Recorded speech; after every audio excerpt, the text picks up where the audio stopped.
Probably already seen this, right? So I'm just going to say these Walksnail bad boys are the absolute bomb. Like, they are a cheap pair of goggles. I say cheaper. I'll have a full video which you will see, I would say probably today, fingers crossed, if all things go well and I don't get absolutely shot down in flames by Caddx. But look, I've had these for a little while. I've been testing them with Steve. They are so good. I did have some issues with them when it first came to like updating the firmware and things like that. And I got to give a bit of a part here. I'm not happy with Caddx. Like, they send out a pair of goggles, but then the firmwares don't match. And then I'm like, wait, I want to use it with this, some of the other stuff that you've made, but the firmware doesn't work. So they give me a different version, and then I can't update the other version because they're mismatched. And they're like, oh no, we're going to give you a new firmware, and that new firmware is at a lower version than this one, so it's unable to upgrade. Like, there was a lot of painful things like that for me to get this product working. I understand, like, I'm the reviewer and these are early days, but it shouldn't take me to have to solve those problems to get the goggles working. Now, I must say, once I did have these working, if you have ever thought about jumping into digital FPV, I would be very hard pressed to get another system other than this. And XJET says, are the optics better than the SkyZone Cobra X? And a huge shout out, because this was such a good question from XJET, and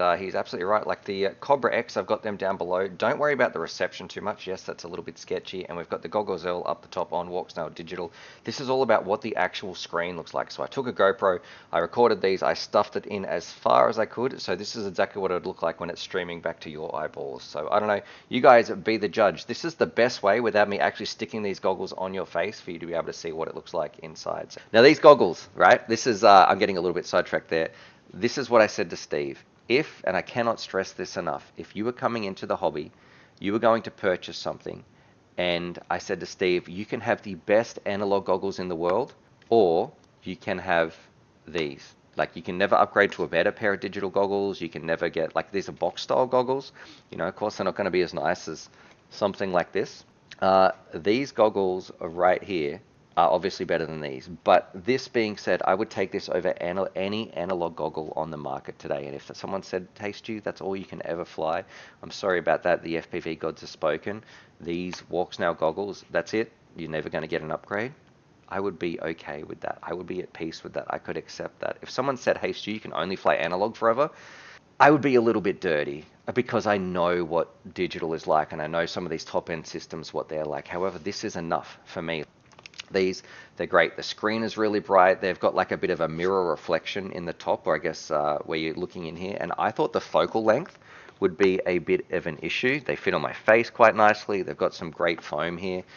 That I truly think that these are a game changer for our hobby. And I am kind of worried doing this review that I missed something, because I can't like a product this much. And I know I get a lot of flack, and this is where I need to just trust in myself. But I'm worried that someone else is going to be like, mine blew up, these didn't work. Like, there's got to be something wrong with them for the price, because for me, I'm having an awesome time. Their reception is fantastic, and I don't get any eye strain, and I cannot stress that enough. If you're the sort of person who worries about box goggles, like, I should go find Raven actually and get him to test these, but these bad boys, I could fly them all day, which never happens when it comes to normal box goggles. Like, let this be known, I hate 800 EVDs or whatever those called, those eSheen goggles. I have never liked them. I don't know why so many people get them. However,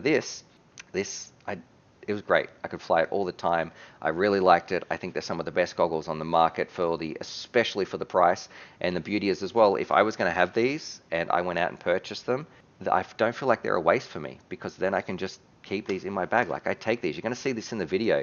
I bring this with me every time I go out to the field now. My wife gets to go for some ride-alongs. I can take the kids for some flights as well. I lent them to Steve. He went camping a little while ago, and I said, hey man, take these, go test them, go share the love of FPV. And I was very grateful that I got them back. I was a little bit worried about him having them out there in the outback, or losing them in the ocean or something like that when he was cruising around. But this is the goggle that I can use.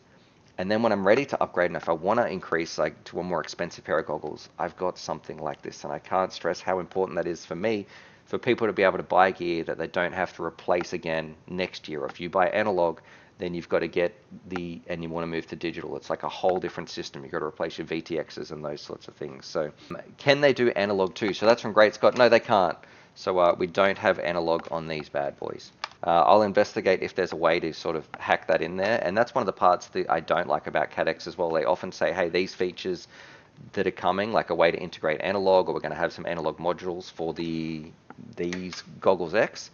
We're still waiting on those things, which is kind of a bit of a pain, because that is why they're not winning the digital, in my opinion, race when it comes to, I guess, uptake by the consumer. DJI seems to have everything ironed out. They're more expensive. HDzero's got the racer market. I think Caddx has a great value product. They just are terrible at communicating and fixing those little bugs. And they're like, it's kind of like making this awesome pizza, but you pull it out of the oven 10 minutes early. You're like, man, this, just fix it a little bit more, and so many people would be happy to jump on there. Raven saying, can they do VR as well? No, these can't do VR. There's no HDMI in or anything like that. They're a real base set of goggles that you sort of... I wouldn't buy these expecting to do a whole bunch of other things, rather than, I want to do FPV, I want to jump to digital, but I don't want to spend $600. This is the product for you. Like, I really like it. Someone's saying, what is the screen resolution of these? The goggles right here, they are 1080p. So that 1080p, 60 frames per second, if you've got one coming up. But I just have to say, I felt like when they're on my face, they were clear, they were bright. Like Steve mentions, he can see all four corners when it's in there. It didn't get any eye strain or anything like that. And also, my nose fits in there. Like, there's quite a decent space in here to stick your nose in, so it didn't get in the way.